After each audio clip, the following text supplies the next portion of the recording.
कई सदियों पहले हिमालय पर्वत में एक बूढ़ा साधु रहता था जिसका नाम आनंद था। उसका नाम परमानंद का अर्थ रखता था, लेकिन कम ही लोग जानते थे कि वह वास्तव में इस आंतरिक खुशी का अनुभव करता था या नहीं। पिछले 50 वर्षों से आनंद अपनी छोटी कुटिया में ध्यान करता था और कभी-कभी उसकी बुद्धिमत्ता की तलाश करने वाले आगंतुकों को स्वीकार करता था। उसकी प्रतिष्ठा पूरे क्षेत्र में फैल गई थी। एक दिन देवराज नामक एक युवा व्यापारी ने आध्यात्मिक अर्थ की खोज के लिए अपना समृद्ध जीवन त्यागने का फैसला किया। पहाड़ों के ज्ञानी के बारे में कहानियां सुनकर उसने आनंद को ढूंढने के लिए कठिन यात्रा की। जब वह अंततः साधु की कुटिया पर पहुंचा तो देवराज आश्चर्यचकित रह गया। जिस निर्दोष मंदिर की कल्पना उसने की थी, उसके बजाय उसे एक छोटी सी साधारण संरचना मिली जिसकी छत से पानी रिस रहा था और दीवारें दरक गई थीं। आनंद स्वयं उस दिव्य आकृति जैसा नहीं दिखता था जिसे वह देखने की उम्मीद करता था। वह केवल एक बुजुर्ग व्यक्ति था, साधारण और पहने हुए कपड़ों में एक पतला सूप तैयार कर रहा था। क्या आप वही महान साधु हैं जिनके बारे में गांवों में सभी बात करते हैं? देवराज ने अपनी निराशा छिपाने में असमर्थ होकर पूछा। आनंद ने धीरे से मुस्कुराया। मैं केवल आनंद लोग बहुत सी बातें कहते हैं, मैं प्रबोधन के रहस्यों को सीखने के लिए आया हूं, देवराज ने कहा। मैंने सब कुछ त्याग दिया है, अपनी संपत्ति, अपना परिवार, अपना व्यवसाय। कहते हैं कि आप सच्ची खुशी का रास्ता जानते हैं, और क्या आप मानते हैं कि खुशी एक ऐसी जगह है जहां आप यात्रा कर सकते हैं? आनंद ने पूछा, अपने सरल सूप को 2 कटोरों में परोसते हुए। देवराज ने हिचकिचाहट के साथ कहा, मुझे विश्वास है कि आप मुझे इसे खोजना सिखा सकते हैं। सबसे पहले आप अपनी यात्रा के बाद भूखे होंगे। मेरे साथ यह भोजन साझा करें, आनंद ने एक कटोरा पेश करते हुए कहा। देवराज ने अनिच्छा से सूप स्वीकार किया, यह देखकर कि इसमें केवल कुछ सब्जियां और जड़ी बूटियां थीं। खाते समय आनंद चुप रहा। खत्म करने के बाद साधु ने पूछा, सूप अच्छा था? हाँ, देवराज ने शिष्टाचार से उत्तर दिया, हालांकि उसे भोजन बहुत साधारण लगा था। आप झूठ बोल रहे हैं, आनंद ने शांति से कहा।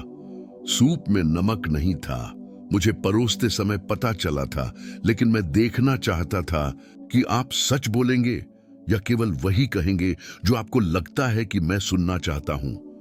देवराज शर्म से लाल हो गया। यह हमारा पहला शिक्षण है, आनंद ने जारी रखा। सच्चा विश्वास सुंदर शब्दों से या अंधे विश्वास से नहीं शुरू होता है, बल्कि ईमानदारी से शुरू होता है, खासकर अपने आप से। विश्वास की परीक्षा अगले कुछ दिनों में देवराज आनंद के साथ रहा। पवित्र ग्रंथों पर गहन शिक्षाओं या ध्यान की गुप्त तकनीकों को प्राप्त करने की उम्मीद में। इसके बजाय साधु ने उसे सरल कार्य दिए, नदी से पानी लाना, कुटिया की छत की मरम्मत करना, लकड़ी इकट्ठा करना। एक सप्ताह बाद जब वे छोटे सब्जी के बगीचे में काम कर रहे थे, देवराज अपनी निराशा को रोक नहीं सका। गुरु, मैं यहाँ आध्यात्मिक प्रबोधन के बारे में सीखने के लिए आया था, न कि शारीरिक श्रम करने के लिए। वास्तविक शिक्षण कब शुरू होंगे? आनंद ने बिस्तर में एक मुरझाए पौधे की ओर इशारा किया। इस पौधे को बढ़ने के लिए क्या चाहिए? पानी, स्पष्ट रूप से, देवराज ने उत्तर दिया। तो आपने इसे पानी क्यों नहीं दिया? क्योंकि आपने मुझे इसे पानी देने इनके लिए नहीं कहा, देवराज ने कहा। आनंद ने आह भरी। क्या आप मानते हैं कि जो सही है उसे करने के लिए आपको अनुमति की आवश्यकता है? यदि आप एक पौधे को प्यास से मरते हुए देखते हैं तो आप इसे पानी देने के लिए निर्देशों का इंतजार क्यों करते हैं? देवराज सोच में पड़ गया। सच्चा विश्वास अंधेरे में निर्देशों का पालन करने के बारे में नहीं है, आनंद ने जारी रखा। यह वर्तमान क्षण की जरूरतों को समझने और उचित रूप से कार्य करने के बारे में है। आपने जरूरत देखी, लेकिन एक बाहरी आदेश का इंतजार किया। सच्ची बुद्धिमत्ता तब आती है जब आपकी समझ और आपके कार्य सद्भाव में होते हैं। उस दोपहर आनंद देवराज को पहाड़ों में एक संकीर्ण दरार तक ले गया। बीच में गिरा हुआ एक पेड़ का तना था जो एक गहरी खाई के ऊपर एक अस्थाई मार्ग बना रहा था। पार करो, आनंद ने कहा। देवराज ने संकीर्ण मार्ग को आतंक से देखा। यह बहुत खतरनाक है, ये मेरे वजन को सहन नहीं कर सकता। कल आपने कहा था कि आप मुझ पर और मेरी शिक्षाओं पर विश्वास करते हैं। आनंद ने शांति से उत्तर दिया। अब आप कहते हैं कि आप पार नहीं कर सकते, लेकिन यह अलग है। देवराज ने विरोध किया। यह जीवन या मौत का मामला है। हर वास्तविक विश्वास अंततः इस बिंदु पर पहुंचता है जहां शब्द वास्तविकता से मिलते हैं, आनंद ने कहा। अब देखो, देवराज के आश्चर्य के लिए बूढ़े साधु ने तने पर शांति से चलते हुए बिना हिचकिचाहट के दूसरी तरफ पहुंच गए। फिर वो उसी तरह वापस आया। मैंने आपसे केवल मेरे शब्द पर आधारित पार करने के लिए नहीं कहा, आनंद ने समझाया। सबसे पहले मैंने दिखाया कि यह संभव था। सच्चा विश्वास अंधा नहीं होता, यह साक्ष्य और अनुभव से सूचित होता है। मैं इस तने को पार नहीं करता क्योंकि मेरे पास रहस्यवादी विश्वास है, बल्कि इसलिए क्योंकि मैं इसकी चौड़ाई जानता हूं और वर्षों से इसकी ताकत का परीक्षण किया है। गुफा में दीपक अगली सुबह आनंद ने देवराज को सूर्योदय से पहले जगाया। आज हम पवित्र गुफा में जाएंगे, उन्होंने घोषणा की। वे घंटों चलते रहे जब तक कि वे पहाड़ी के किनारे एक बड़ी गुफा पर नहीं पहुंचे।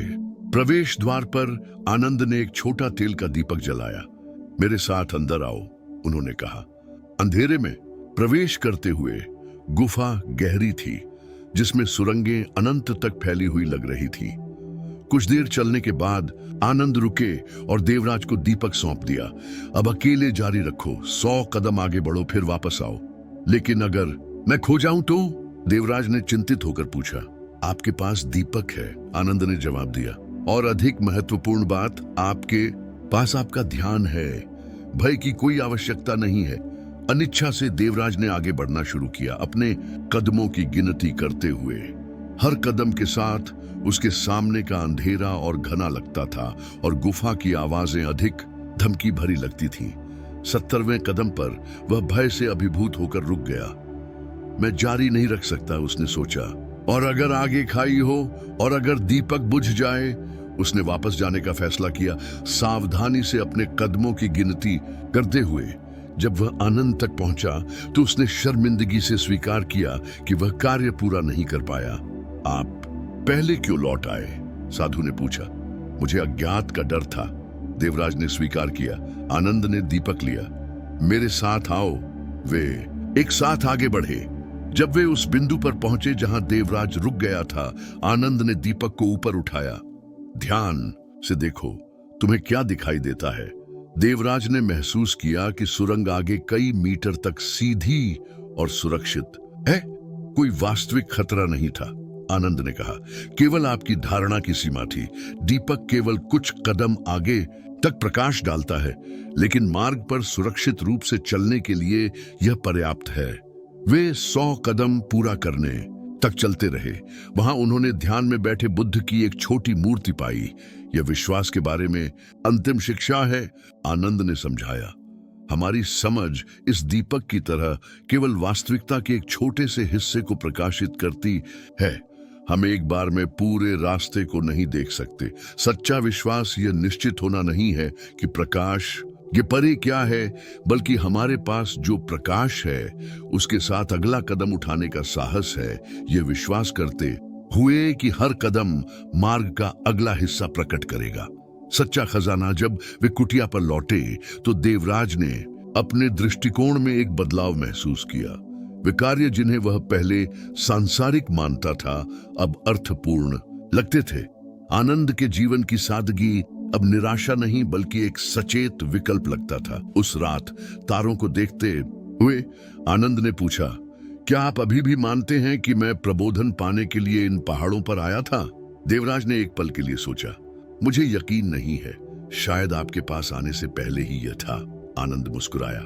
सच्चाई यह है कि मैं कुछ भी खोजने नहीं आया था, मैं जाने देने के लिए आया था।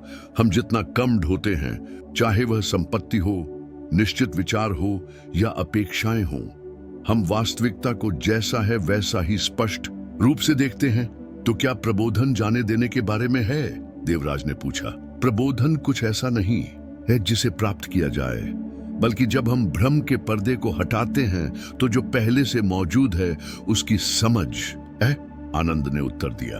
और सच्चा विश्वास विचारों या सिद्धांतों से चिपके रहने के बारे में नहीं है, बल्कि एक खुले और सतर्क मन को विकसित करने के बारे में है जो स्पष्ट रूप से देखता है। अगली सुबह देवराज जाने के लिए तैयार हुआ। अब मुझे क्या करना चाहिए? उसने साधु से पूछा। यहाँ आपके साथ रहूं या अपने पुराने जीवन में लौट जाऊं? इन विकल्पों में से कौन सा डर से उत्पन्न होता है और कौन सा समझ से? आनंद ने एक और सवाल के साथ जवाब दिया।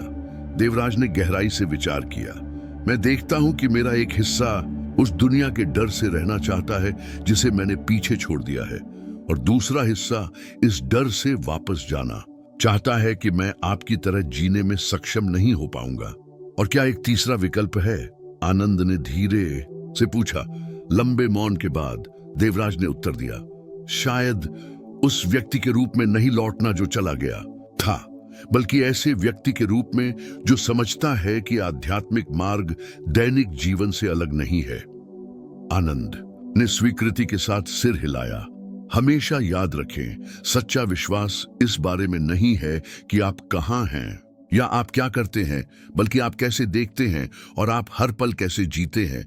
सत्य को दूर स्थानों पर खोजने की कोई आवश्यकता नहीं है जब वह हर सांस में मौजूद है।